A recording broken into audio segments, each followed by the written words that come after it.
Awesome. Perfect. So again, want to invite you to a special webinar engagement titled Spatializing in Justice in conversation with Dr. Alex Schafran. My name is Dr. Kirby Lynch. I'm a senior program manager at Series Policy Research. I'm one of the research leads to support, again, the community-led and community-based efforts to start the Office of Racial Equity and Social Justice in Contra Costa County. Before we begin our engagement with Dr. Alex Schafran, who again is an amazing scholar and a scholar really rooted in Bay Area history and Contra Costa, I do also just want to share, again, my personal experience with this work and even how I came to love this project, particularly as a researcher, because I have deep roots in the county. This is the county that my family came to searching for freedom, definitely coming here from Vicksburg, Mississippi on my maternal grandmother's side, so this place means so much to me. And that's why I'm committed to doing the rigorous research needed to make sure that we're healing, intergenerational harm. Through my kind of research expertise, I'm a scholar of Bay Area geography as well. I did my dissertation research on San Francisco and redevelopment practices during the 1950s and the 1960s. And I studied particularly the actions of city planners and how they would use government resources to privilege a few people to get, pretty much public free money to build generational wealth, and how those same opportunities weren't given to particularly the Black community to develop themselves, right? And so what I'm particularly interested in as a scholar is patterns of uneven development, that not everyone has had the same access to government infrastructure support to develop their communities. So my personal approach to this work is to think about geographic data justice.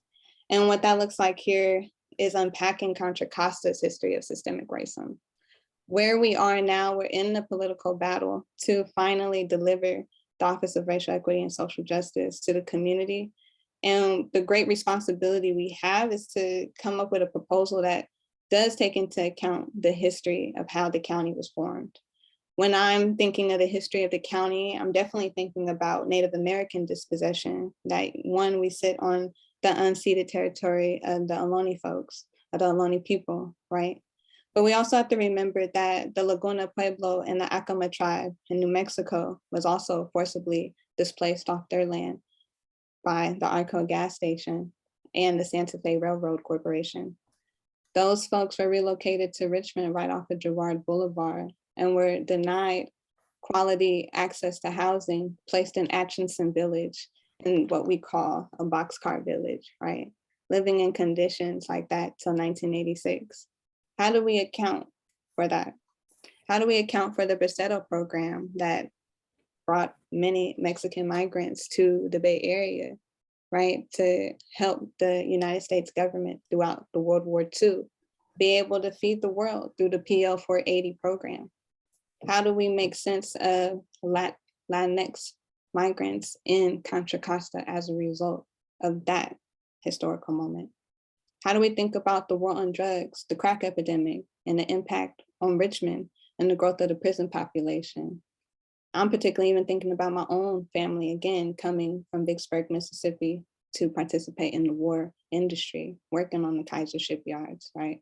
Suffering from redlining practices, right? Shout out to B Street, that's where my family is from. So all of our communities are impacted by, again, these migration shifts. Contra Costa particularly is a very important immigrant community. We saw in the 21st century that Contra Costa became a refugee impacted community by designation, not only at the state level, but the federal level as well. So we have to be conscious of these dynamics.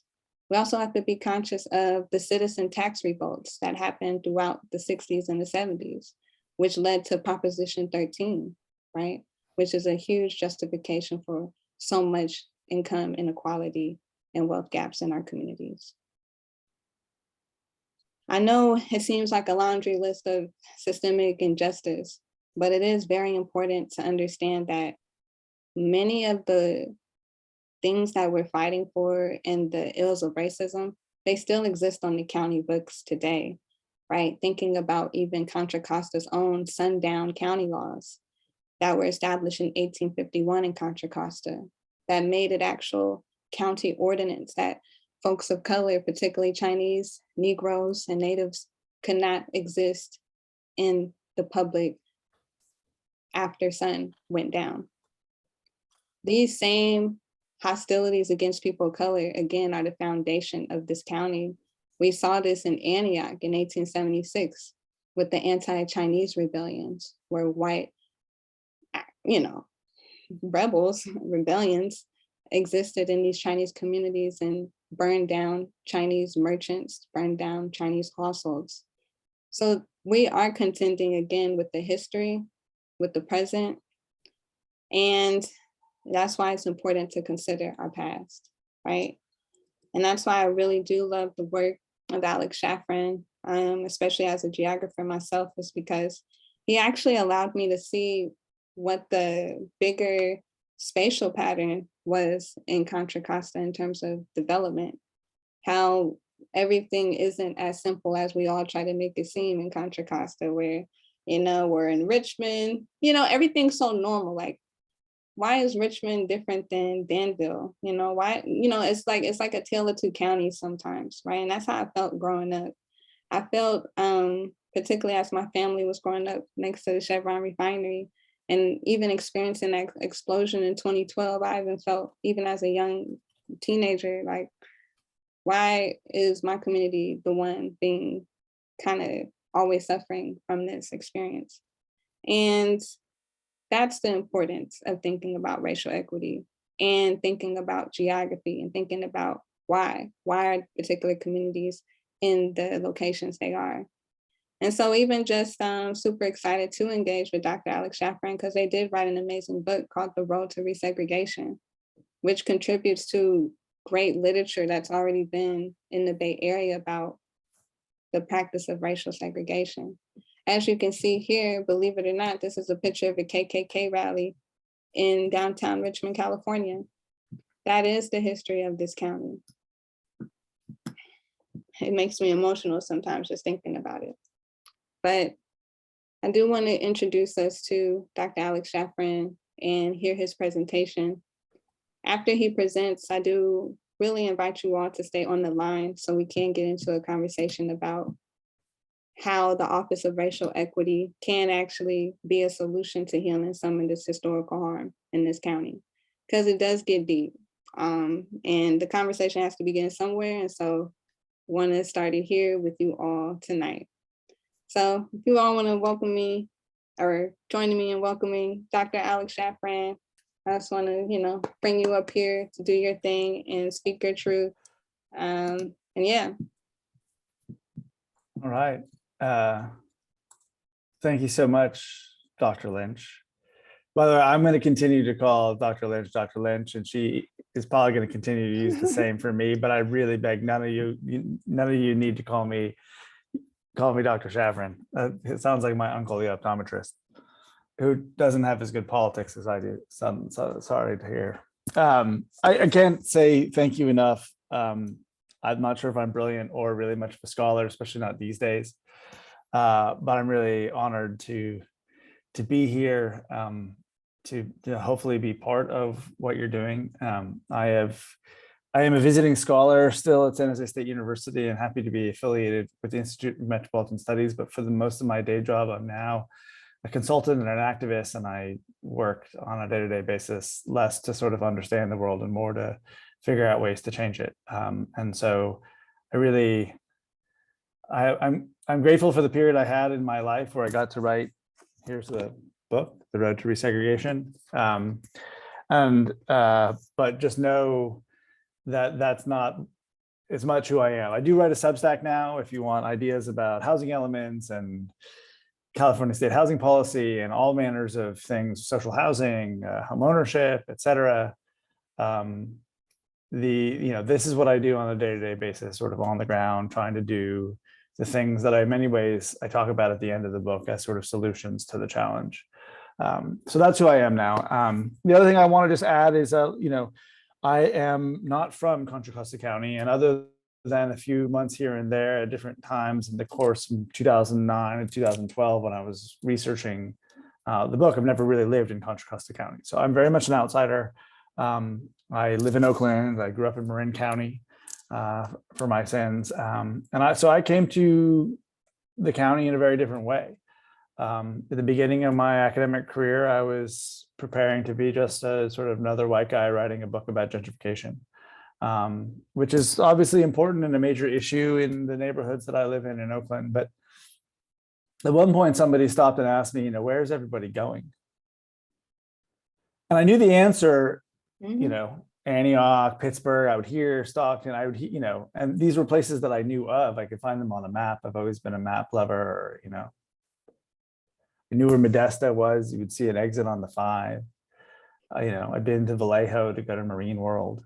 But I didn't know these places. I had never been there. This was not the story of my family, right? This was not the story of my community, unlike Dr. Lynch, right? This was not a familiar story, but it was one that I felt I needed to understand in order to understand what was happening in my own communities in Oakland and in South Berkeley, where I spent a lot of time.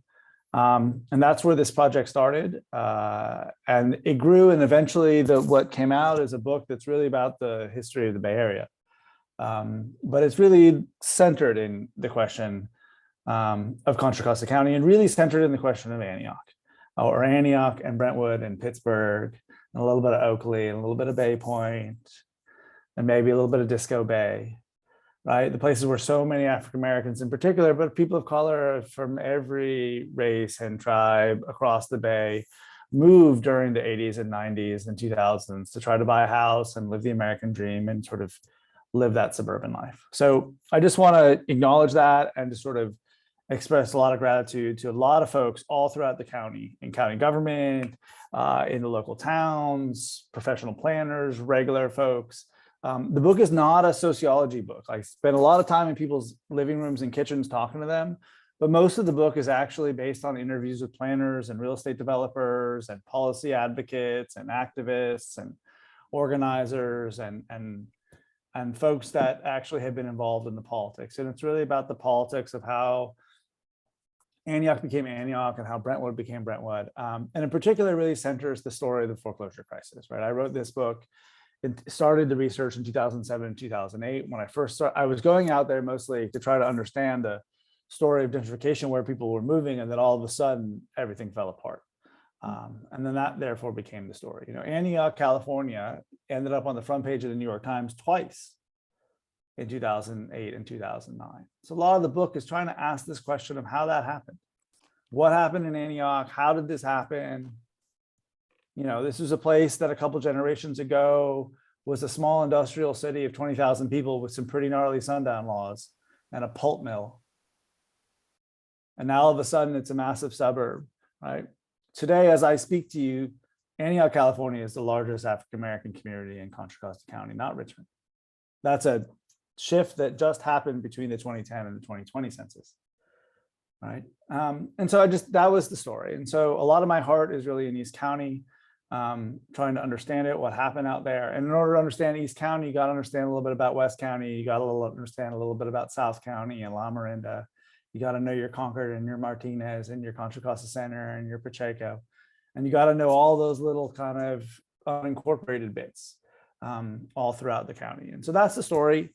I'm going to try to give you all a very brief kind of history of the book right now, or just kind of a little bit of the kind of key story of the book today, and then touch on, I think, some of the implications, especially for, kind of one of the main things I think is sort of the role and the responsibility of county government or county institutions. It's obviously kind of a key issue. But just, set that up for, I know Dr. Lynch has a variety of questions. I'm hoping that you all have questions. It's not too early to start putting some questions in the chat already. I'll take a look at them as I go. And we'll go from there. And like I said, I don't, this is now what I do. The activism part, the policy part is now what I do. I was away for a lot of years, but now I'm back and I'm not going anywhere. So I'm really hoping that tonight is the beginning of an engagement with many of you over the course of the many years it will take to go from wherever we are to wherever we're going. So please don't hesitate to reach out. I'm also happy to share. I don't have any paper copies of the book, but I'm happy to share an electronic copy of the book, especially for those of you who don't have the funds to buy it yourself. You should spend your money on something else. If you do have the funds to buy it yourself, I won't say no. So it's good. Dr. Lynch, any questions from you or from the audience before I kind of get rolling? No, but I really do want folks to put questions in the chat. We're going to get into some real esoteric questions about, again, how do we think, given this history, we can move forward with this Office of Racial Equity. So I don't have any questions now, but if you have some questions, definitely put them in the chat. After he's done presenting, I have about 5 questions, but really do want to hear from y'all. So take it away. Great. And so I hope that this doesn't bother folks, or that instead of like putting together a big complicated PowerPoint presentation where I make you feel like you're back in school again, or instead of listening to me yap, I thought I would do the geographer thing, which is to pull the map out, because I realize like a lot of folks don't always have the map of everywhere they're going sort of drilled in their head or tattooed on their body like I do.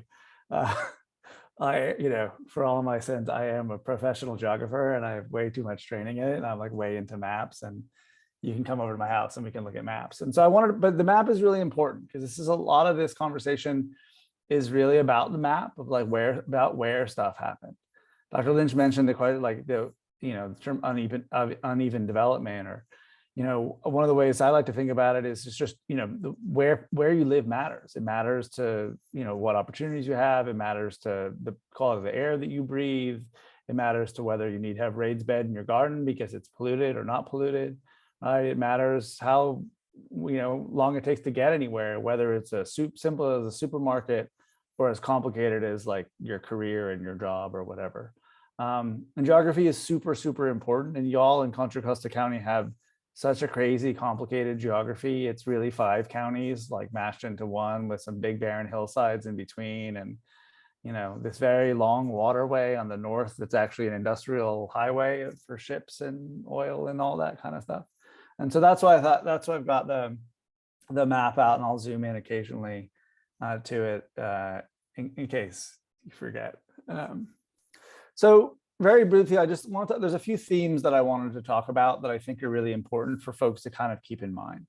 So the first is suburbanization and suburbs, and whatever that word means to you. And it's a complicated word, and you should think about it in a kind of a complicated term, I hope. But the history of Contra Costa County is really the history of suburbia in America. It's one of the largest suburban counties in the country. It's a lot of kind of early prototypes of different types of suburbia. It's very innovative, were done in Contra Costa County. They're patented pieces of suburbia. You've got suburbia for older folks like Rossmore, which was when it was Leisure World, was a very innovative new thing. And so it's really important to think about that, but again, to think critically about like, what does it mean to be a suburb? One of the definitions has to do with like how many people commute out versus commute in. And so because of that, that's what gets Contra Costa tagged as a suburb. More people leave Contra Costa, work, and then come in. But one of the problems with our conception, we have a lot of problems with our conception of suburbia. And one is that it's a white place. And obviously in Contra Costa County, that's not true. And it's never been true, right? Suburbia has always been a very diverse place. And I think one of the things that scholars have done is trying to get people over the years to remember and find the kind of older histories of non-white populations in suburbia. Again, whether it's the Chinese population in Pittsburgh in the 1850s in the gold rush era, through earlier African-American populations or early Filipino populations in the immediate post-war area in places like Pittsburgh or in Bay Point. These stories are really important. And again, it's important for us, again, when we're talking about suburbs of suburbia, to not not attach ourselves to stereotypes, which we all know if we look outside our houses for the most part aren't true. There may be a few places in a few hills where you can look outside and at times find stereotypical suburbia and it's still true. But for the most part, again, there's a lot of other stories that are going on there. And one of those stories is actually about industry. And so that's one of the other themes that I'll talk about a little bit, is that it's really important if you're thinking about Contra Costa and its history as a development and race to think about industry in a few ways.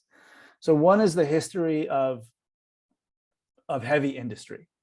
So very briefly, back in the day when San Francisco was really the center of everything in the post-Gold Rush era, the industry was on the east, as you know, it's in the sort of Bayview, Hunters Point, southeast corner of San Francisco, and there had begun the beginning of the Alameda County industrialization as well. But a lot of the wealthy of San Francisco moved south of the city into Hillsborough and Burlingame and that area, and they successfully blocked further industrial expansion southeast. So if you've ever wondered, because that's what most normal humans do, why San Mateo County doesn't have an oil refinery, the answer is because the rich people of that area blocked it from happening. And that started the process because they were both powerful enough to stop it in their backyard, and they were also the ones who owned the factories and refineries and oil companies and everything at the time. That's what started the development of kind of the Carquinez Strait oil refinery. So if you want to know why you have all four, well, actually three of the big oil refineries, one is in Solano County, but why the Carquinez Strait is the center of heavy industry, that's why. And that's, again, a very important sort of foundational thing. Contra Costa County still has a lot of that industry. But the fact is, what happened is that not only was that heavy industry fairly polluting, it did pay some taxes, but what it didn't do after a certain point is employ a lot of humans, right? The refineries are massive, but not a million jobs, right? These aren't big factories with a ton of people doing stuff. You look up and, it takes a relatively skeleton crew. And so this history of heavy industry is really, really super important. And eventually went with it is, like a lot of other parts of the Bay Area, is the history of the military, right? So little known bases like the Camp Stoneman in Pittsburgh were really important. If you want to know why Pittsburgh and Bay Point were diverse early, it's because of the presence of the military. Same with Mare Island and Vallejo. If you want to find some of those early communities of color in that mid 20th century period, during the kind of worst of the, which of the eras has worse racism is not a debate that I want to have. But during one of the particularly bad periods of that post KKK in the 20s to the real post-war era, if you're finding communities of color, especially in suburban locations, look for a military base. And in some ways, it's actually because the military integrated earlier, right? When private corporations would not hire African Americans in particular, military or military contractors sometimes would. And that explains a lot of, again, some of these early geographies and how places like Richmond and North Richmond became important communities of color. And again, there are a lot of other diversities. If you think about the greenhouses in North Richmond and the Japanese American community, both before and after internment, and the growth of kind of the flower industry, or all of those like amazing small little nurseries that you'll find, especially in the East Bay and the South Bay, that were Japanese owned. Again, these are all stories that happened in different parts. But that military is really important.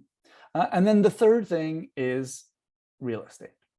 So Contra Costa County, throughout this entire boom period, had a larger real estate industry for its population than any other county in the Bay Area. Contra Costa County was the building of Contra Costa County, and then subsequently the building of many other of the counties around it, was a really critical industry in the 80s and 90s in Contra Costa County. And that helps explain why it grew so much, why pro-growth policies were more powerful or more effective there, and why in many ways it continued to become the kind of bedroom community of a core part of the Bay Area. And it's always important to remember that, again, and when you're asking yourself about issues of responsibility, right? This is another theme that I think will keep coming back about whose job whose fault is it for whatever happened or didn't happen, and whose job is it now to either deal with past wrongs or deal with current wrongs or deal with the sort of future wrongs that are happening that we can see coming and that we are going to know they're going to come unless we avoid them. And this is a really complicated thing. And again, it's very important. I'm going to do my best to sort of point out some of the places where county government played an active role in the production of the story we're talking about. But the entire time they're doing it, county government doesn't exist separately from the major industries and the major businesses in any area, nor does it exist separately from community groups or churches or any other aspect of civil society, labor unions, that it. And again, all of these people have played a really important role. But we have a tendency to forget, again, oftentimes the discourse in Contra Costa County is it a place that has more homes than jobs, that is always sort of looking for jobs and looking to add jobs. But it has always had industries. And again, those industries, when your industry is the building of real estate, that changes sort of the type of jobs that you're looking for, or your ability to get jobs, because get employment space, because oftentimes there will be a fight and developers will want to build homes rather than wanting to build job space. And then the last theme, and then we'll kind of get back to the history, is obviously the kind of issue of race and the intersection between race and class. So race is everywhere in the history of Contra Costa County. You can't tell the story without it. I don't know why you would ever want to try. It doesn't make any sense. It's always part of it. And one of the things that you'll see, though, is that it is important to think about it kind of in the way it intersects with class. A lot of the building of East County was about trying to provide this kind of, I try never to use the term middle class, but it's important to know that we think about it kind of critically. People were just looking for a decent life. A lot of folks just looking for a place to rest their head, a place where their kids would be less likely to get either arrested or shot and arrested.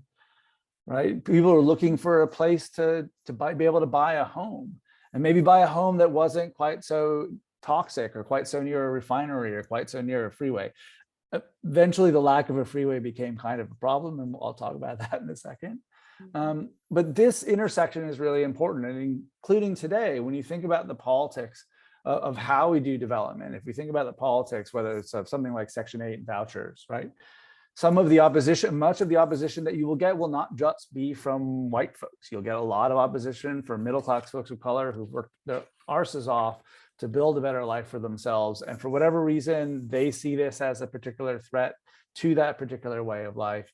That's an issue of class, also obviously an issue of race. Sometimes it's a straight racial issue. And I talk a lot about this in chapter 2, about some of the conflicts around Section 8 and voucher holders. But really, it's hard. You have to kind of hold these two issues, together and not try to, I don't try to separate them. I don't understand why some people search for explanations that are either only about race or only about class.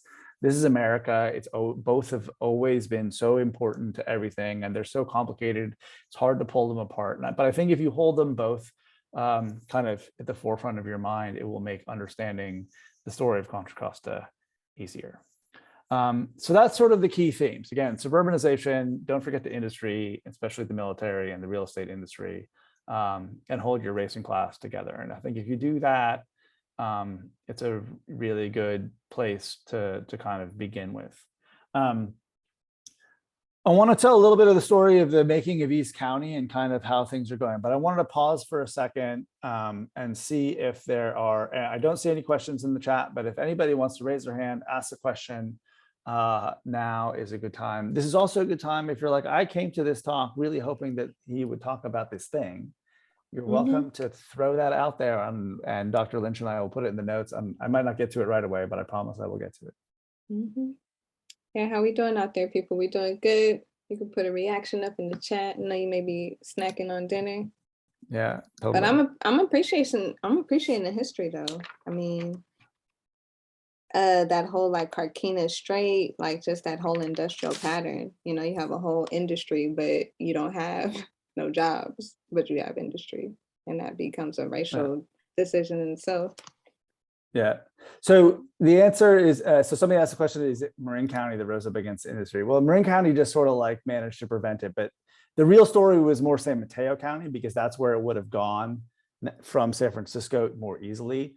Marin always had a very small, because the bridge isn't built until 37. And so it's not in this is all happening in the 1880s. And so when it's all boating, and so Marin at that point is very much a quiet, sleepy set of fishing villages and farming towns, and at that time. But so we can blame Marin for a lot of things, but this one is on your friends in Hillsborough. Yeah. Beautiful. So okay, so let's get ourselves sort of situated. Imagine it's 1950s, and we're in Contra Costa County. So at this point, Richmond, the San Pablo, San Pablo is a really active corridor connected to Berkeley and Oakland, et cetera. There's a lot of heavy industry all the way along from Richmond all the way out. Richmond is the largest place in the county. Eastern Contra Costa County is very small. It is mostly, Pittsburgh and Antioch are relatively small industrial towns. Again, Antioch with very different, very racially divided between Pittsburgh and Antioch. Antioch is a sundown town, whereas like, not only was it a sundown town, but basically it was like, there was like a Montgomery ward in downtown Antioch and like a few blocks around it, whereas an African-American, you could even risk putting your face during the daylight. That's crazy. Right, Oakley and Brentwood are like Central Valley Railroad farm towns. Walnut Creek has like 10,000 people. It's very small in the pre-suburban area, and all of the San Ramon and Diablo Valley corridors, most of them are small. And then you, again, moving up into Concord, you get the Naval Weapons Station, you get the Air Force, you get that, again, another really important place.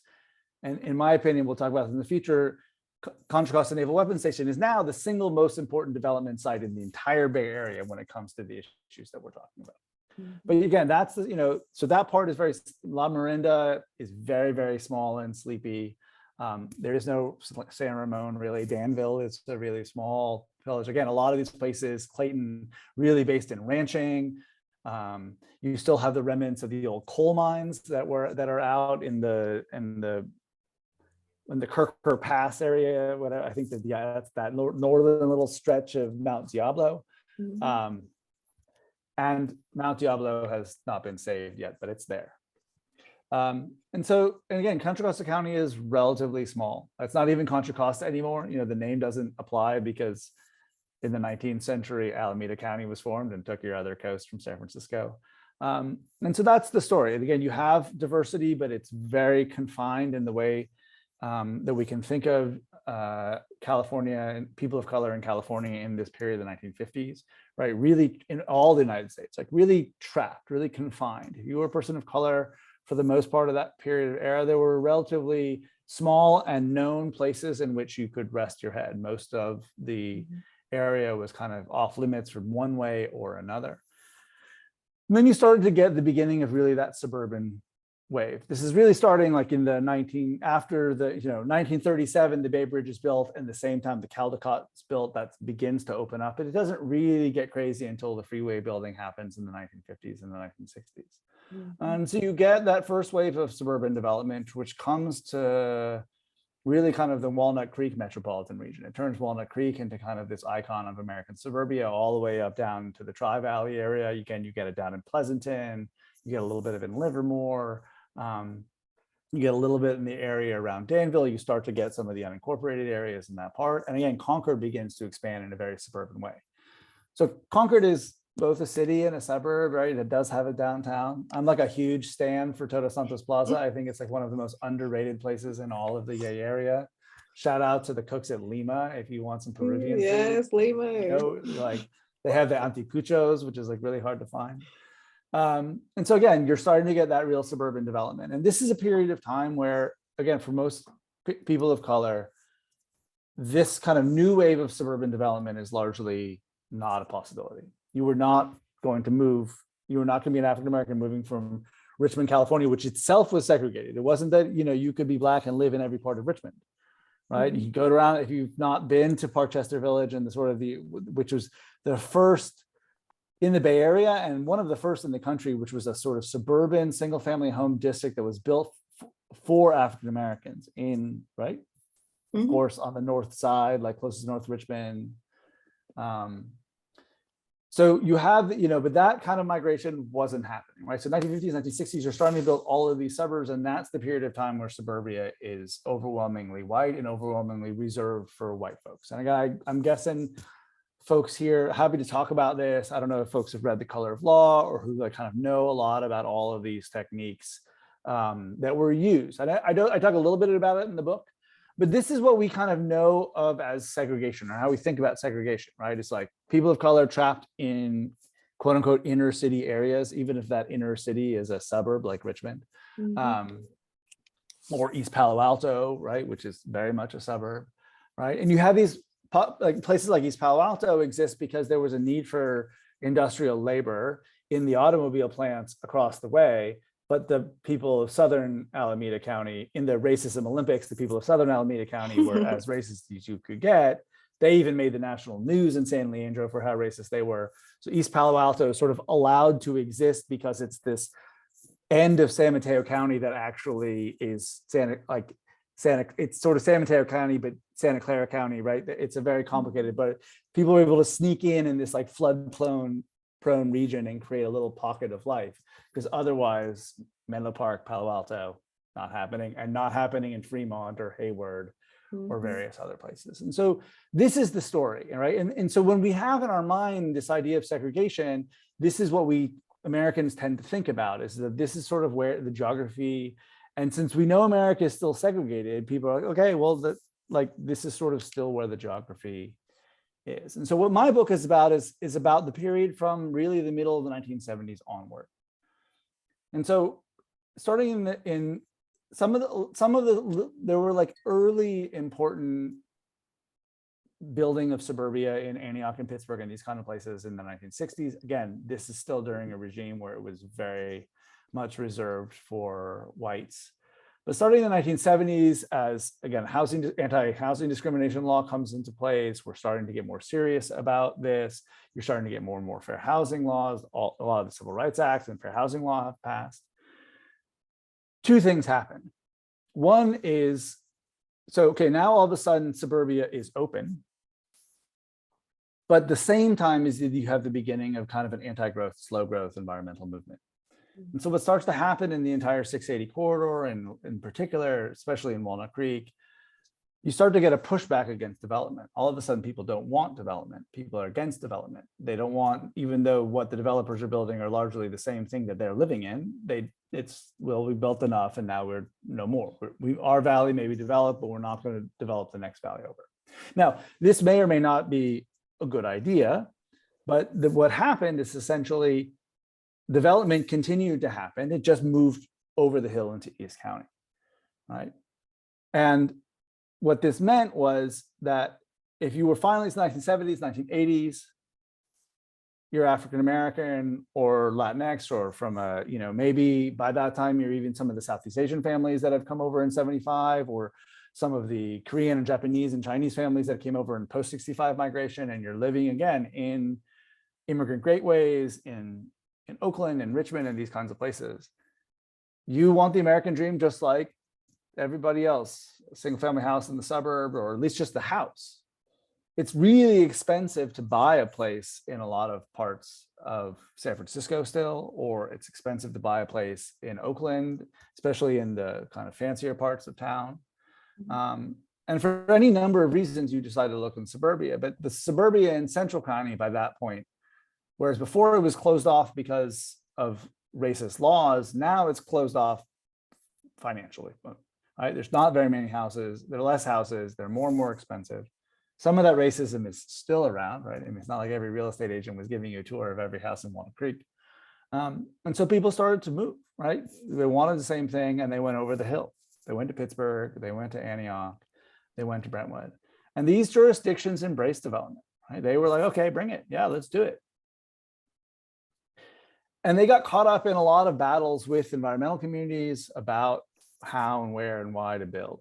And so what happened with that is not that the development really stopped. Development continued. Again, Antioch now is 120,000 people. East County, we're talking about 250,000 people, mostly people of color, who moved to East County during the 80s and the 90s. 250,000 people. Again, almost the vast majority of people of color from every, again, we'll talk a lot about African Americans in this conversation. It's really such an important kind of central community, but we're talking about, 80, 90 different languages spoken in places in, all throughout East County and these kinds of communities. And the problem is what happened is that you had this kind of rebellion. People didn't think that Antioch and Brentwood and Pittsburgh should become big suburbs because it was sprawl. And so what happened is that the infrastructure got cut off. When Walnut Creek became a suburb, the federal government paid for 90% of all of those Highway 24, Highway 6. When Highway 680, the county didn't pay for it. The state didn't pay for it. The federal government paid for it. When it came time for East County to get, its highway, the state said no. Oh, we don't want to do that. We don't want to encourage development. Well, the development happened anyway, and Highway 4 became a parking lot. The people of California, and this is a story I tell in the book, if you're interested, especially it's good if you're a transport infrastructure nerd. I tell this whole story about how the people of East County had to basically have the equivalent of a bake sale to pay for their freeway. It wasn't a bake sale, it was an impact fee. They tacked on a fee to the sale of every house. Again, and everybody that is buying, almost everybody's buying this house is a person of color, and they're paying this extra fee. When white folks bought in Concord or Walnut Creek or Pleasant Hill or Danville or San Ramon in an earlier generation, they didn't pay no extra fee. They just paid the regular income taxes, and the federal government gave them 90% of the money to build the freeway. And so these are the kinds of things that sort of started to happen. Right? East County started to become stigmatized as sprawl. It was underfunded, it was under-resourced, it was sort of underdeveloped, and even today remains largely incomplete. The people of Brentwood voted for BART in 1966, whenever we voted for BART, and been paying taxes ever since. Right? Antioch gets what, eBART in 2015? And these were always kinds of struggles. And so this is the most important sort of piece of the book that I talk about for me. There's a few ways of thinking about this. So one is, first of all, this particular story I tell about Antioch and East County, it's really important to sort of stop the kind of train of stigma around it. I think it's one of the most special and most important places around. It's one of the only communities out there. Again, despite you're talking about a place that Antioch, which was as racist as it got, and had continued to have issues about racism internal to the community, but at least Antioch opened the doors, and now Antioch has more diversity than anywhere else. So from Marin County, you can wave the lefty flag, I know this, but Antioch added more people between 1980 than Marin County did between 1970 and 2010. Right? It really accepted the true diversity of humanity that the Bay Area is during this period of time. Did it do it well? Well, not particularly, but it was starved. It wasn't given a lot of help by the state or federal government or by anybody else, really. And so this is one of the most important things, is really sort of to start to appreciate not just these kinds of places, but Southern Solano County, again, very similar story in Vacaville and in Fairfield and in Vallejo and in Benicia. You got, there's solidarity, I hope, with folks in the 209, right? Stockton and Manteca and Lathrop and Patterson and Modesto. This is where communities of color from all throughout the 9 counties went to sort of find the American dream. We added 1 million people. If you take a kind of a chunk of space here, I'll zoom out for you, right? There's like a triangle between Elk Grove, Modesto or Merced, and East County. This kind of triangle added 1 million people, 60 or 70% people of color during this period of time. This is where we built suburbia for people of color. And the deal is, the suburbia that they got was not the same suburbia that I grew up in Marin County.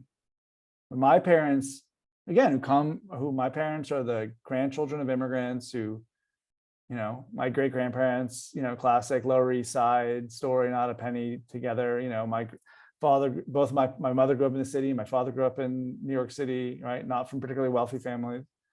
They followed this trajectory of suburbanization, which is as old of an American story as we get these days. But the suburbs that they moved to had federally funded freeways, had all of the advantages given to them by that post-war machine.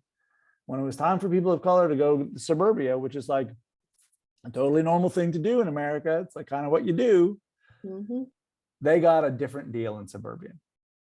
And not only that, like, not only did they get less resources in these suburbs, but now people want to talk shit about these suburbs and like stigmatize them and call them shithole, do all kinds of things that we did to communities of color in the city. So it's like Richmond, you know, like it comes with that stigmatization. And so that's the story that I tell. Most of the book is sort of about why that happened. And again, I'm happy to get into some details if people got questions, but sort of that's the story of the creation of East County.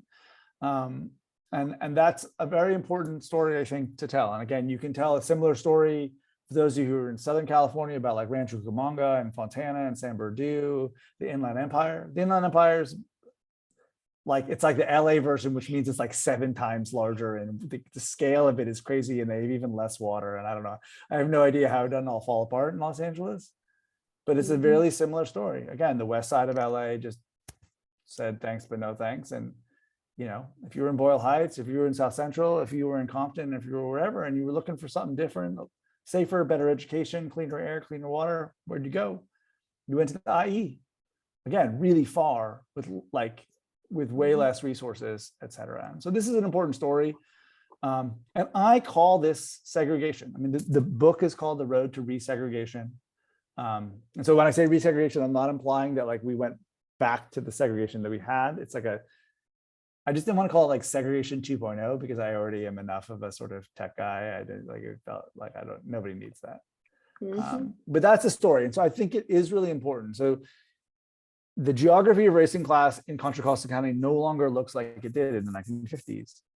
It's still segregated, and it's still segregated in many of the ways. You know, a place like North Richmond is still the victim of like a very old-fashioned form of environmental injustice kind of segregation. The Iron Triangle is still the Iron Triangle, and many of the people are sort of still suffering from many of the same forces of segregation in those same communities that they have been. But again, in some ways, the majority story of racial inequality, in my opinion, in the Bay Area now is now in Elk Grove, in East County, in these communities, right? Again, where what people have been given, this form of suburbia they've been giving, it's just not quite the same deal. And again, it doesn't look like the same thing, right? Now it looks like your house getting foreclosed in 2008 because you got caught up in this horrible system. Maybe we were sold, again, a way shittier deal. Not a 30-year fixed rate like my parents got, now paid off because it was like everything was lined up for them to like be successful. And everything was not done that way. And so that's what the book tells you the story. It tells you a story about how this happened. It tells a story about the West Bay and Silicon Valley. And again, if you are interested in sort of how this all fits together, it tells a long story about the state of California and regional government. I mean, there's a lot in there. It's a lot of words. And some maps and some charts and some data and some stories and some things like that. But that's, I think, the key important thing I wanted to make sure that I sort of flag. And again, I think there are more complexities but that's the story that I wanted to tell. I want to talk a little bit about the role of the county and unincorporated space, but I'll pause there for a second again to see if there are any questions coming up and right now, and then we can get into those. And if not, I'll just say a few more things and then I'll be done talking for a minute. Dude, Dr. Schafran's class, dude. Love it. Love it. Well, this is the only class I get to teach. So I love it. If somebody wants to we can make, if y'all like it, we're happy to do other versions. Okay, for sure. Any folks want to come off and ask questions? I see a question from Melissa Friedman.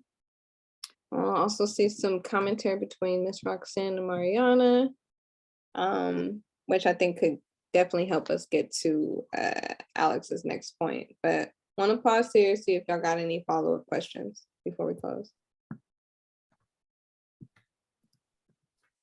So Roxanne makes a point here about North Richmond and the story. And so this is one of the things about segregation I think that's hard for folks, but so important. it's like everything that used to be true is still partially true. And then there are all these new things that are true in new places. And like keeping both in your mind and being able to like, yeah, there's certain parts of North Richmond that are still so hard up against such an old-fashioned form of kind of environmental injustice meets old-fashioned racial segregation. But things have now changed, right? I mean, in terms of, it's in terms of who is there, right? North Richmond is now, a heavily Latinx community, right? The demographics have changed, some of the communities have changed, and these kinds of things, and sort of learning this out, right? Oakley has a larger African American population right now than San Pablo. This is different, and what it means to face this out there is a different story. That doesn't mean there's not environmental injustice. Again, there's still a steel plant in Pittsburgh and still a few energy plants in Antioch, and these things still happen. And there is no more pulp mill. I once had one in one of my pieces. I had somebody complain about the pulp mill shutting down because she was so nostalgic for the old Antioch that it was the smell, and it smelled like home when she would come over the pass from visiting the rest of the bay. That's crazy. So let me, and again, if questions come up, so let's talk about this kind of question of the responsibility and the county. And so again, like I said, I'm going to talk a little bit about the county government, but it's really important, to remember,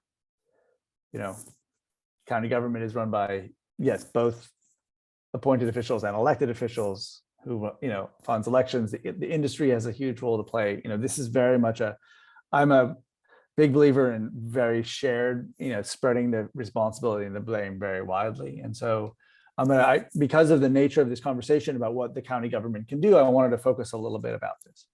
So one of the things that make the development of Contra Costa County unique is the role that the county government played. It was much more aggressive player in real estate development than virtually any other county in the Bay Area. And again, this came for a variety of reasons, one of which is that the most powerful man in Contra Costa County was a huge believer in development, and that was Dean Lesher, the owner and publisher of the Contra Costa Times. And the reason is because more houses equals more subscribers and more readers. Very simple math. Very simple. And he used that via Contra Costa Times was like a vehicle for the promotion of growth and development and of that real estate industry, which kind of came in behind him. So the county allowed a lot more development in unincorporated space than virtually every county. So for example, right now, 15% of the humans of Contra Costa County live in unincorporated space. This is an extremely large number. I mean, it's like almost twice what Alameda County is, which already has Alameda County is like 8.5%, which is already a pretty significant number. Santa Clara County is like 0.4% of the population lived in unincorporated space. So it's just sort of a massive role, both in permitting, again, so in these unincorporated areas, the county is the land use jurisdiction. It sets the zoning codes, it sets any sort of growth limits, et cetera. It sets sort of the tone. So that's one of the ways that the county really kind of played and continues to play. Again, it's less, the growth politics have changed in Contra Costa County, so it's not promoting the same kind of growth in the same way. But it has left itself with a much larger responsibility as a county and county agency than other similar counties. And that I think is important.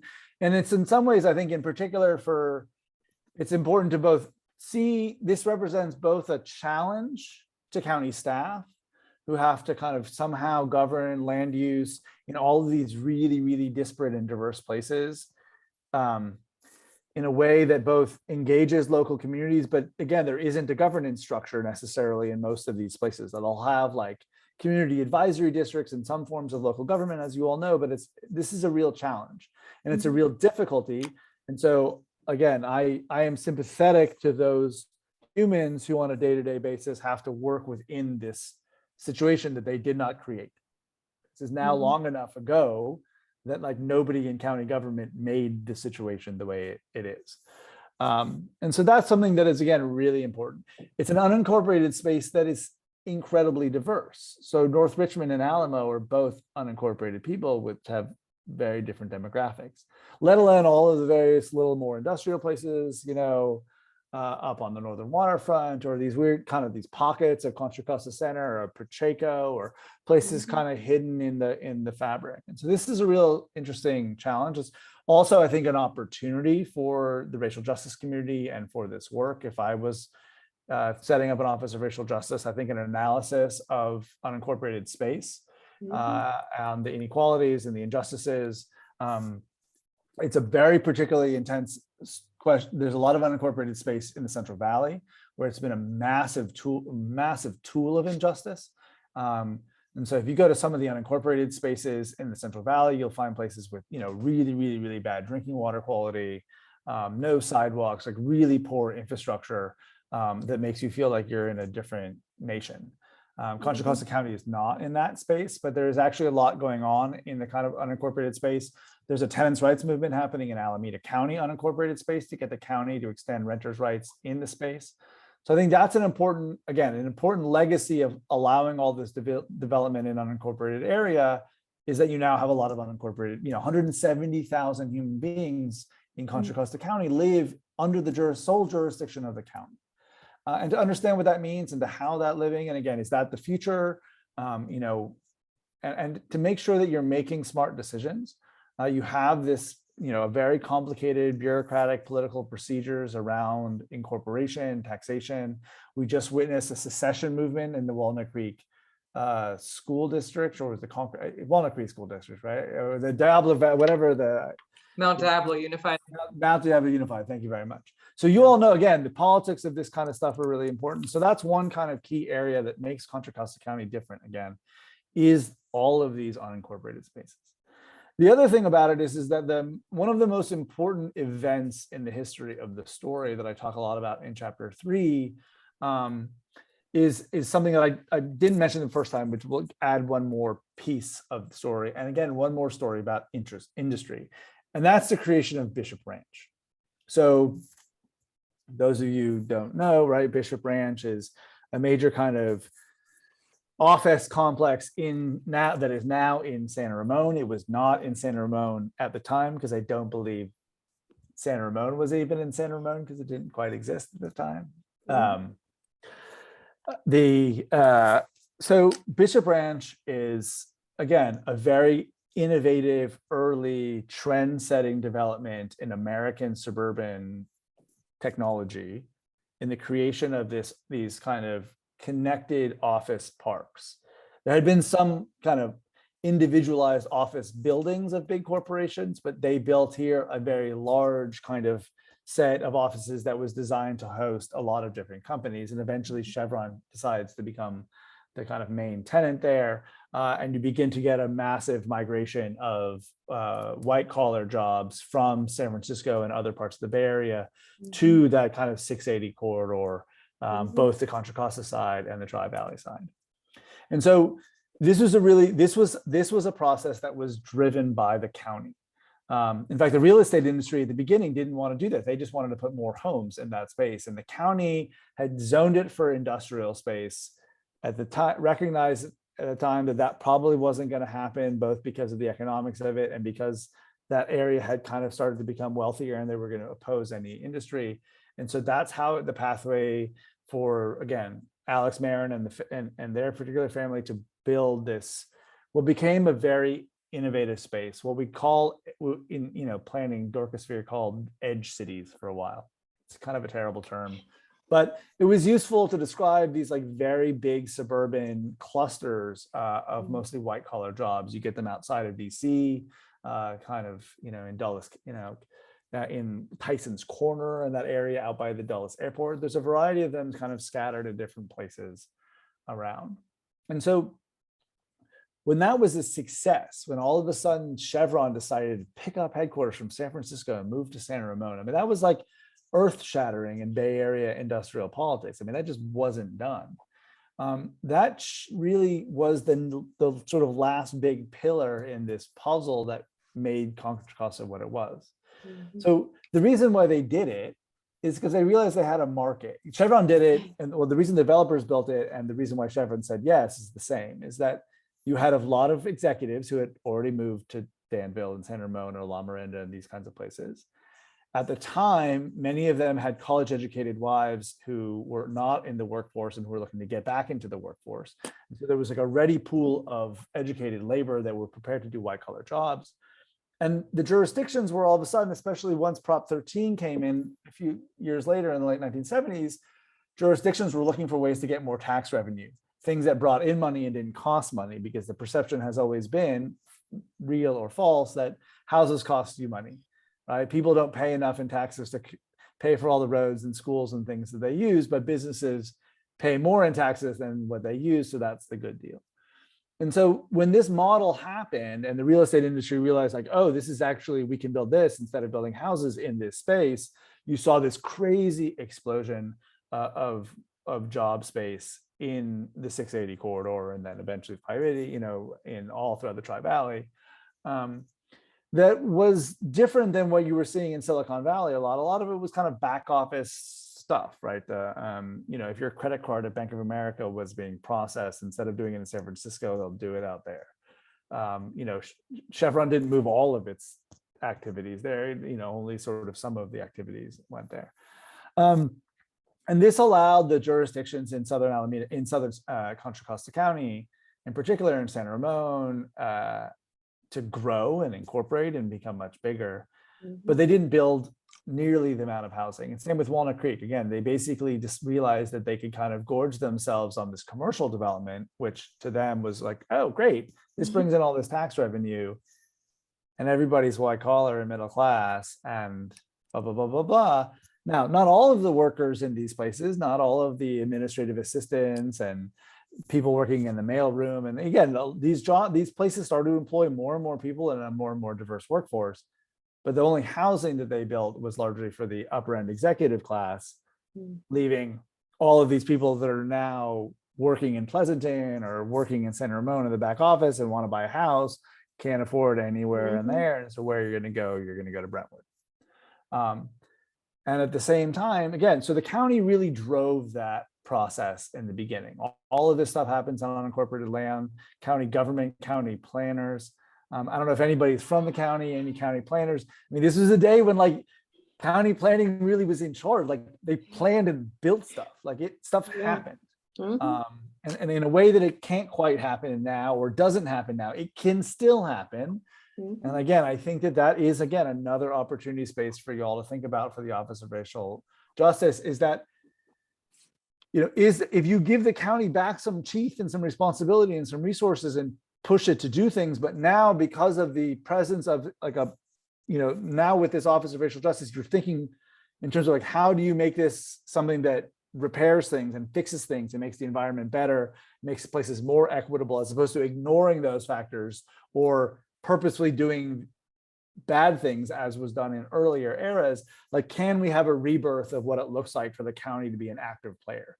Again, one of the most important things, in my opinion, in terms of how we read history, is just because like the county did some things that maybe it shouldn't have done in the 1950s and 60s, doesn't mean we don't need the county to be a powerful actor today, right? Government did some great things. It did some terrible things in this whole era.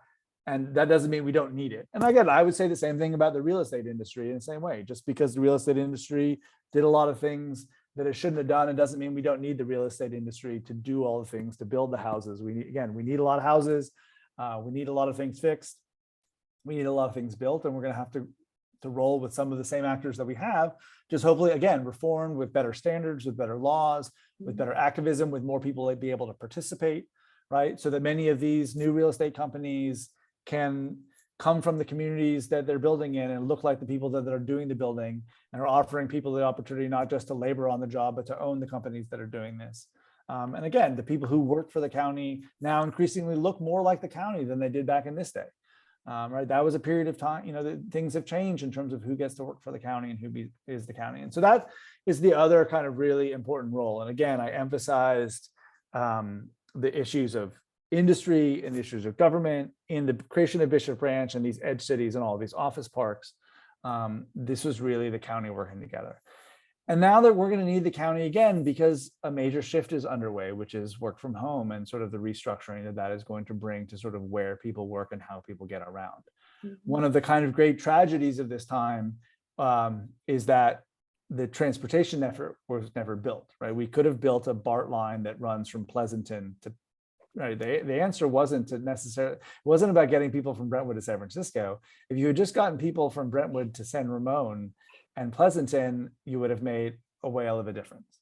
I tell a story about the fight over what is now your Iron Springs Trail. If anybody rides their bike in Walnut Creek, it's a really lovely place. Don't get me wrong. I've ridden my bike on it. I lived for a moment in Walnut Creek as part of the research. I kind of needed to. At one point, I was living part-time in Brentwood and part-time in Walnut Creek. It was like the full experience. I don't know if anybody's from Brentwood. A lot of folks in Brentwood want to be Walnut Creek. Mad respect. Walnut Creek's a nice place. And at least Walnut Creek, I think, is built of late, in particular, a lot of housing in their downtown. I think they're continuing to do this. So Walnut Creek wins some points. They can just point over the hill to their friends in La Miranda and be like, hey, we're not that. And so that is, again, I think that was a kind of a key lost opportunity in that sort of 680 corridor. But this is the other key role that the county played. And I think, again, the county is going to continue to have to play a key role in sort of thinking about where industry goes. There's still some really important opportunity sites, some of which still remain heavily polluted in the industrial waterfront, northern waterfront of Antioch and East County. For job space, again, there's the Concord Naval Weapons Station, which desperately needs a new level and round of kind of higher order leadership on it, really needs the county and the state and various other folks involved. So again, just because, almost every institution in our society was involved in the production of the racial injustice that we know today. And most of them are going to have to, in some way, shape, or form, be part of the future. Again, there's a handful of key actors like the KKK that we don't need anymore. But the Realtors Association, who are now like mostly women of color, they got to be part of the solution and part of like figuring out new ways to rebuild home ownership in a county that is built on a lot of home ownership, and that provided and deserves credit for providing some of the first opportunities for home ownership for diverse communities of color from across the world. Provided their first opportunity to own a home was in Contra Costa County, because Contra Costa County built homes and other places didn't. Too many of those people lost their homes or bought homes, again, like I said, under worse circumstances, but kind of understanding and appreciating it and understanding that history, understanding the investment that people have made, and trying to figure out how all these institutions can be part of the solution. And again, I know incredible developers, incredible real estate agents, incredible folks in kind of all these industries that are not just reading my book, but like reading Keeanga-Yamahtta Taylor and like the really good stuff. And trying to figure out ways to change their industry. And I got a lot of respect for those folks who are sort of fighting the fight on a day-to-day business, and recognize that real estate is important, not just as a place. It is an important way for people to make a living. I wish more people made a living in building the real estate and not just owning the real estate. That's a different story, but we can have that conversation another time. So that's kind of why I wanted to make sure that I got out to y'all. And now I will talk less. Dude, Dr. Schafran, I am so blessed and honored to know you, and just thank you for giving us that just that landscape analysis. I mean, that's really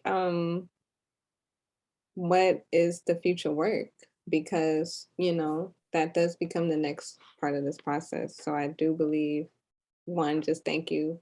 You taught me so much. I'm particularly, I have so many notes, I don't even know where to start. But before I go in on my questions, I do want to open up to just initial thoughts people are having about the information that Dr. Schafran shared, and if there's any like new information that you're like grappling with, or anything he shared that's like informing how you're going to be showing up, especially in this fight for racial equity in the county. Any initial thoughts before we go into the questions?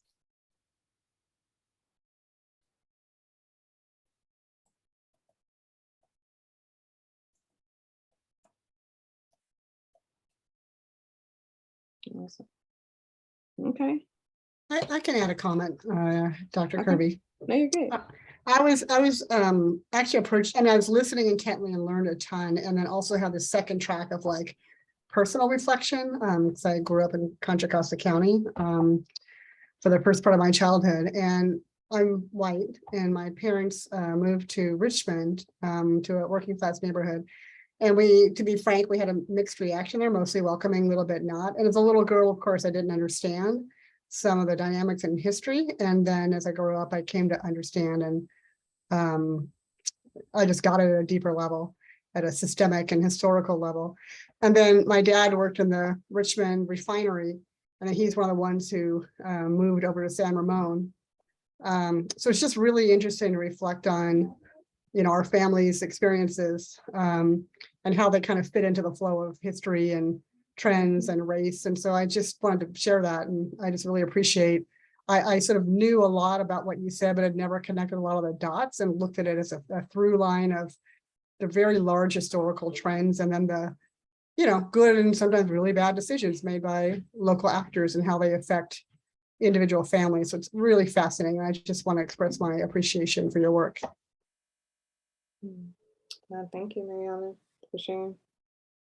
Yeah, thank you. Mm-hmm.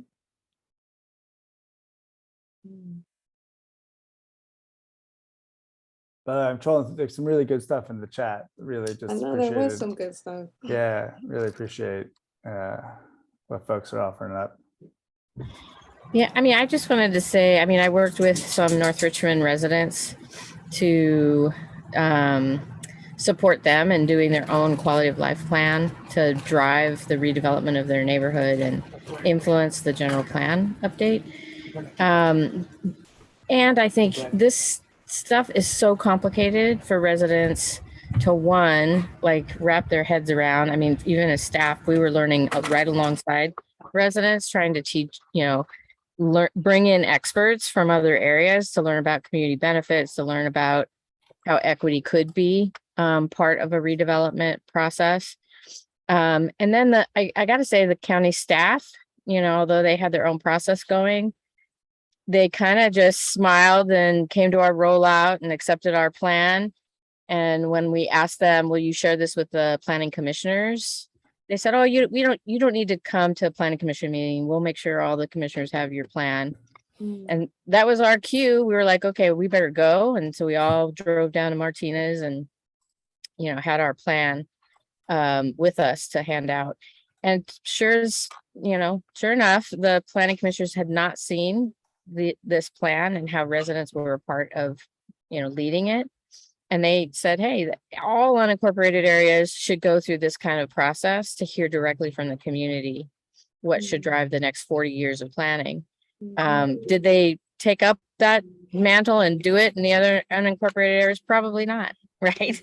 So, I think, we were talking, this week, Kirby, yesterday, I guess, if the culture inside of systems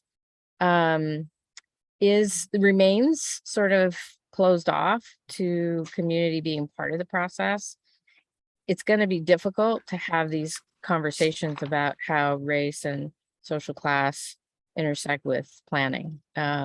They're not used to it. They're used to living in their own sort of world of how they make decisions. And although there's some folks that were amenable, it was, even then, it was not easy. And I they still have North Richmond in their profile. If you go onto their website and look at the North Richmond profile, they still have a descriptor as the most violent neighborhood in the nation, right? Which is not true. It's not true any longer, I should say.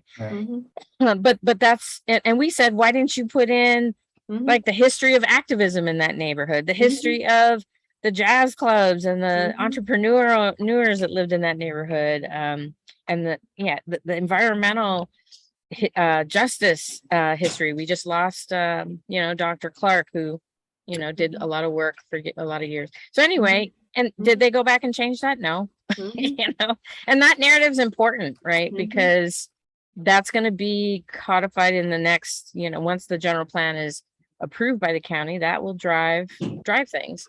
So I mean, I appreciate kind of the thoughts about, some of the changes, but we still really bump up against a lot of sort of the systemic culture that no matter who's in the seats, that culture unfortunately lives on. And so how do we actually, through the Office of Racial Equity and Social Justice and our continuing efforts as a community, continue to sort of break that, help to dismantle sort of that way of working. Mhm. Exactly. Oh, I appreciate them comments so much. Yeah, I didn't realize that, I met Dr. Clark a number of times. My introduction to the county was actually not this research, but working on the general plan update in the city of Richmond many, many years ago. And he was very influential in my life. We even shared the same birthday, actually. That's really sad to hear of his Yeah. passing. He Yeah. talked about an amazing life of contribution to the county.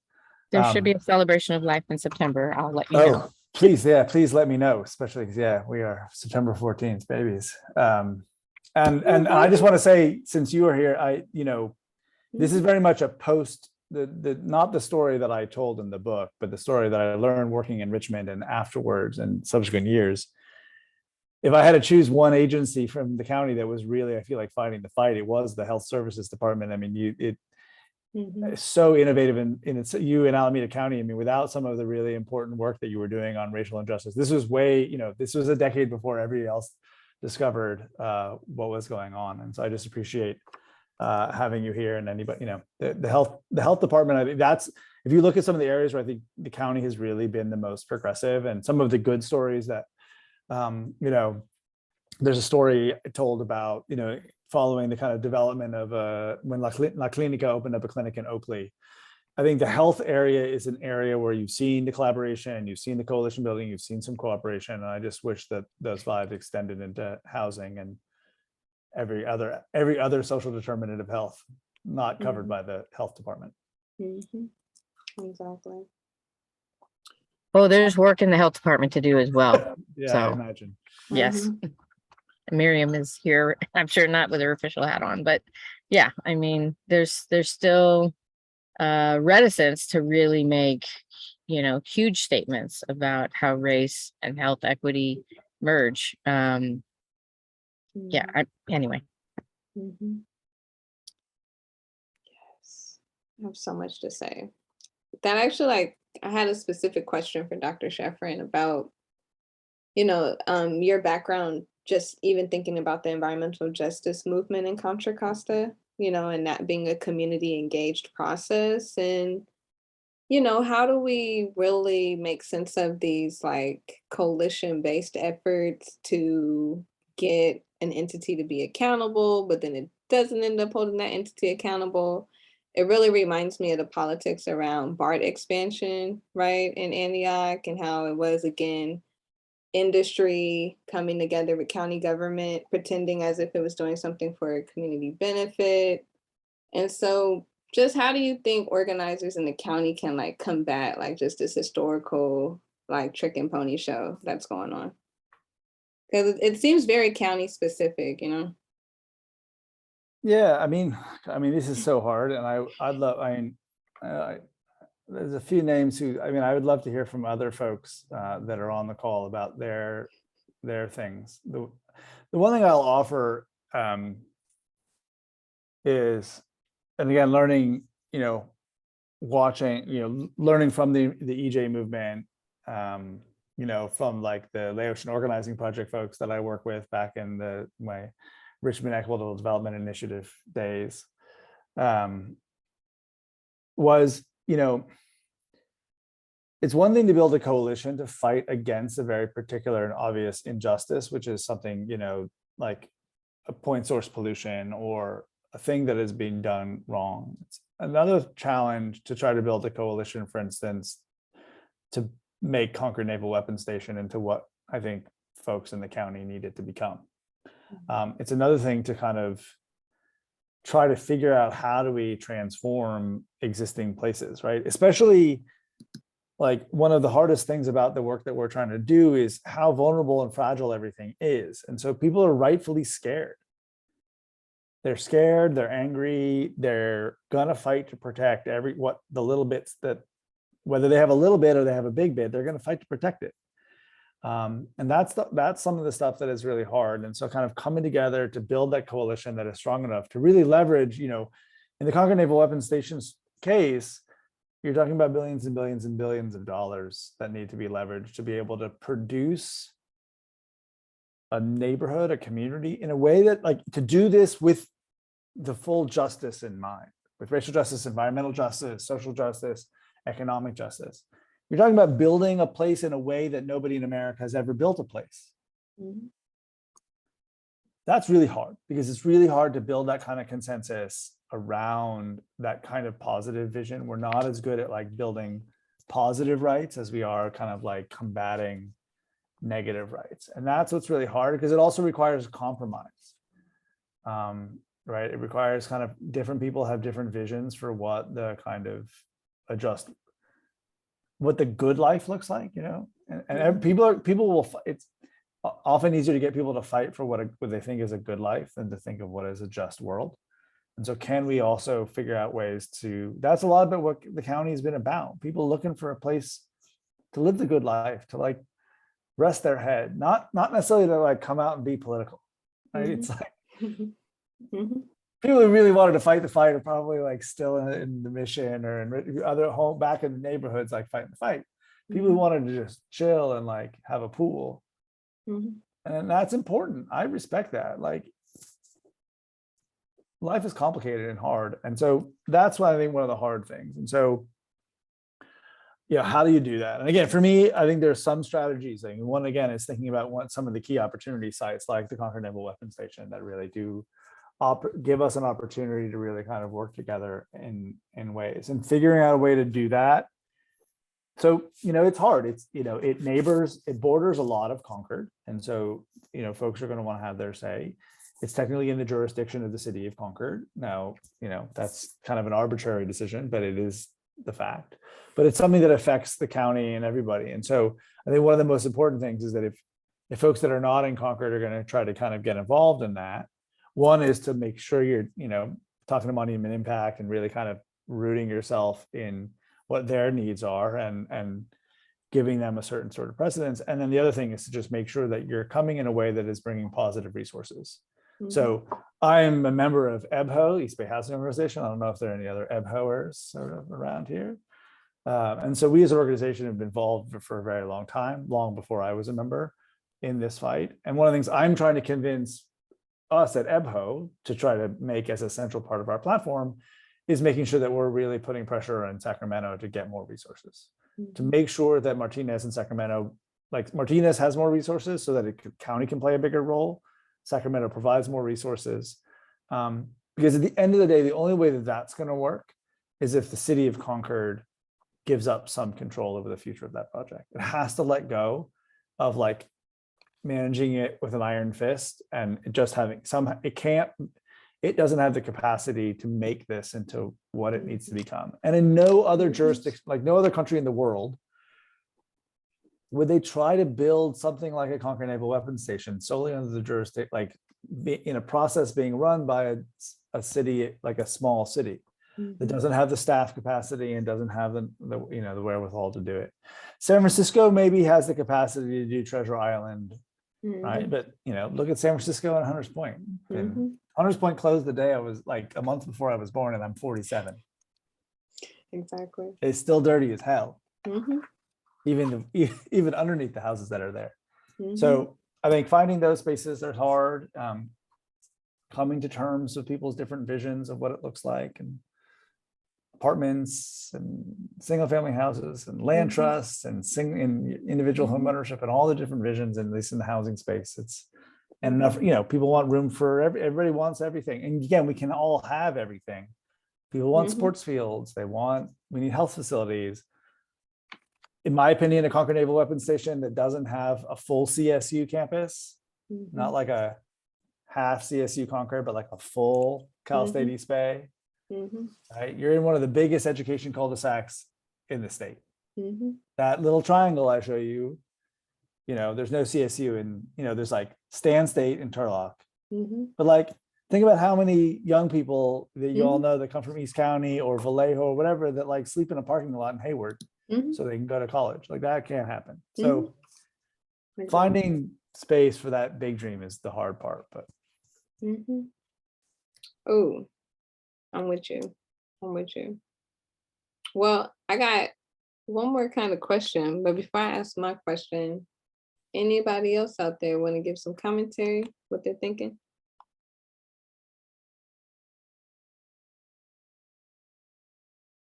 Awesome.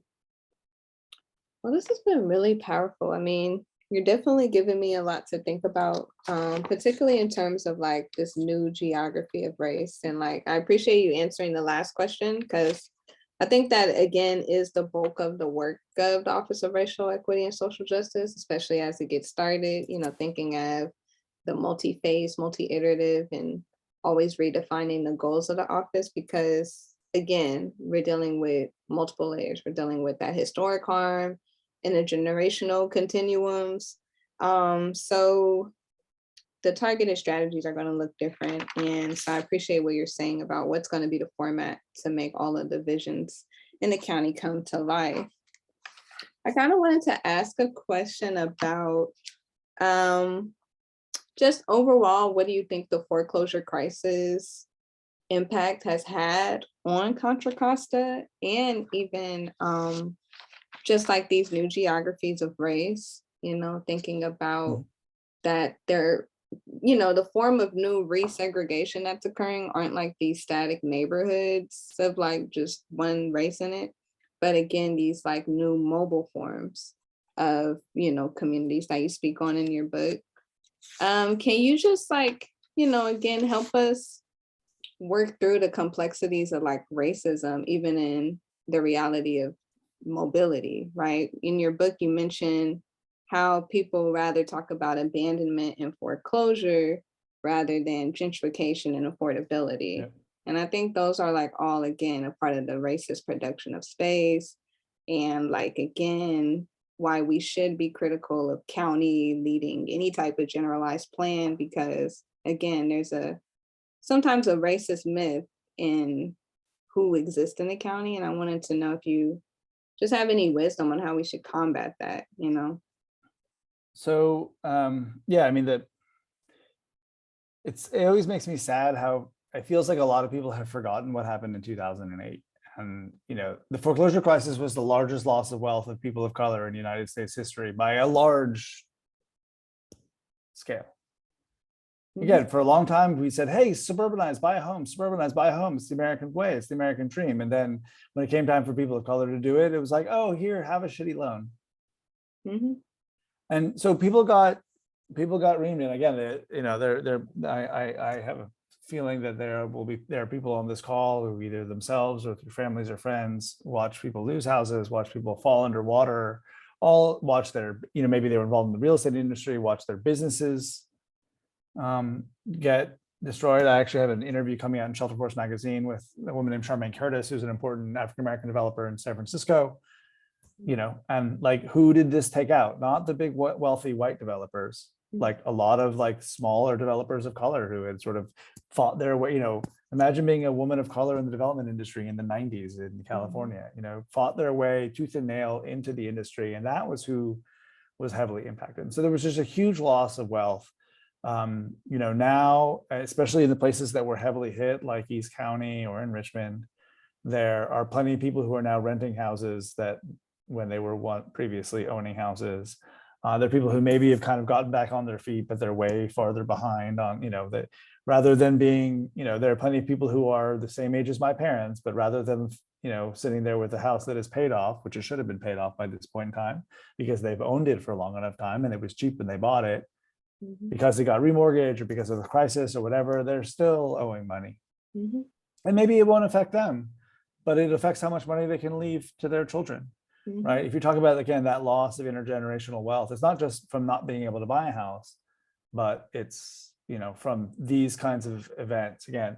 And Keonghya Taylor's book is really amazing about showing in her book, Race for Profit, but sort of how these kind of opportunities were used really to sort of strip mine wealth from communities. And so there's still, again, a lot of places and a lot of people that are impacted. And now, on blocks in these communities that used to be almost exclusively homeowners are now, many of them are half renters, and many of the owners of the houses are now larger and larger investment companies that have increasingly figured out models for owning and renting out single family homes. And one of the hardest things about this is that, and I have, again, those who want to read some of my academic research, one of my kind of last academic research papers before I switched gears a bit was about the rise of single family rentals in the United States. And these are the least likely rental housing units to be covered by rent protections. And so they're the most, in many ways, they're the most vulnerable. They're the type of rental unit that's most likely to have children, single family homes. So again, we, like with our myths of suburbia, we have all these myths. So people see single family homes, and right now, especially like in the politics of zoning, they seem to be the problem. But I mean, single family homes can be good, can be bad, whatever, but many of them are rented now. And they're rented again by communities of color. They're full of families, sometimes multiple families doubled up, because it's just a structure to live in. I mean, it's just a house. And so that's one of the real ways, again, the communities that we're talking about, so people have just lost more wealth through this process. And again, I think the investor owner issue is a major problem, and that's one that is sort of only continuing to grow. And that's, again, that's just, and then this is the part that I think sadly kind of has gotten forgotten about. And it's just tough. I done some other research, those of you who've tried to organize, it's hard to organize in the suburbs. It's hard to, to get people to band together rental rights. Again, some has to do with, maybe people have conservative viewpoints around tenants issues. Somebody mentioned, the realtors, it's a constant battle to get realtors. Again, one of the main there's a few reasons. Like, one is that some of it is ideological with realtors, but some of it is that realtors are often likely to be involved in, when times are bad, they go into property management. And often realtors, because they buy and sell houses, are often themselves small landlords. And so they've been fighting tooth and nail to kind of keep rent regulation out of single family homes. That's one of the, I think at the state level, it's one of the most important thing. And one of the best parts of AB 1482, the historic rent regulation law that was passed a few years ago, which is not strong enough, but a good start, is that it does include single family homes that are owned by corporations that own more than, I think if they own more than 10 or 15, there's a certain number of houses that qualifies them as an investor. And if your house is part of that, there's a certain degree of rent protection that is extended. But really, that's another area that I think in a suburban place, again, in the unincorporated area, if you can go to the Contra Costa County website, you will find out that single family homes are more prevalent, like there's a higher rate of single family homes in unincorporated space than in the rest of the county. And so figuring out a way to help single family renters or to help low income homeowners, again, another group of people, if you're talking about racial injustice in housing or racial justice in housing, and you're not talking about low and moderate income homeowners, in my opinion, you're sort of missing an important part of the story. And you're alienated a really important sort of constituency in the community that I think is necessary to build that kind of coalition. And so again, we'll often talk about coalitions around like different interest groups, but like trying to find a kind of cross-class coalition around, between lower and moderate income people around housing issues that leave space for everything from community land trusts and rental housing and nonprofit and supportive housing, all the way up through, multifamily home ownership, intergenerational home ownership, all kinds of complex things. I'm doing a lot of research for one of my clients just about all the possibilities of like different ways we can home ownership, especially multifamily home ownership, which includes like two cousins buying a house together is multifamily home ownership. Like it should be a lot easier for you and your cousin to go down to the bank and get a mortgage together, because together you probably qualify. But like, if you were a married couple, that would be okay. But if you're friends, it's not okay. Figuring out those kinds of strategies will be really, really important. But yeah, be able to build that solidarity, not always have homeownership and rental housing as kind of opposites. If it's not obvious, I've become, most of my day job is now is like housing. Yes, no, this is So, good. or if I'm like always going to take people into housing, it's sort of, No, I mean, yeah. this makes sense because, you know, we did a huge survey and one of the findings, again, thank you, Miss Rachel, for pointing that out, was, you know, just Yeah. the harm from the planning department that was caused onto the community. And Rachel and Mariana, I'm seeing your comments. Anybody wants to send me any evidence, whether stories or reports or anything about corporate ownership of houses and the issue? I think that is again, if I got to make my list of issues to work on, that would be really high up there. And I'm currently in a battle with one of my clients, actually, who doesn't believe that this is a problem. And so any evidence that you can help me convince one of my clients. Oh, yeah. Grateful. Okay, we'll work on that. Wow, what a fruitful night. Thank you, Dr. Schafran. Thank you, Dr. Lynch. I don't know if y'all know, like, people, I don't get treated like this everywhere I go. So like the gratitude is real. Like Oh, yeah. I did spend a decade writing this book, and you know, I've been hoping that there will be an opportunity to kind of come back to the county and talk about it. And I just really appreciate all y'all taking a bunch of time on a Thursday night. Don't hesitate to reach out if I can help in any way. Like I said, you know, now I'm in the business, and I'm again happy to help send you a PDF of the book if you. I wish I could tell you to go down to the bookstore, but. Oh, yeah. No, please reach out to Alex. I mean, really, this is the work, really. I'm so excited for the office to get started for these reasons, so we can get messy, start thinking about policy innovation, start experimenting with consensus building, what that decision-making matrix looks like. I mean, this is what we've been waiting for, this opportunity, because that's the magnitude of the harm, that's the magnitude of the inequality. And yeah, I mean, the foreclosure crisis, that's something that impacts, again, the younger generations, really the folks who are going to inhabit and inherit this hot mess for the next 50 years. So definitely want to take your suggestions around even doing a geography around corporate owned rental properties in the county. You know, these are all of the inquiries that, you know, the work of that office should be doing, is making those inquiries and really figuring out that bigger picture, getting specific targeting. So I just thank you. This has been so generative for me as an organizer to figure out, okay, how are we gonna strategize this? And thank you for being in the struggle. I'm gonna stop the recording here right now.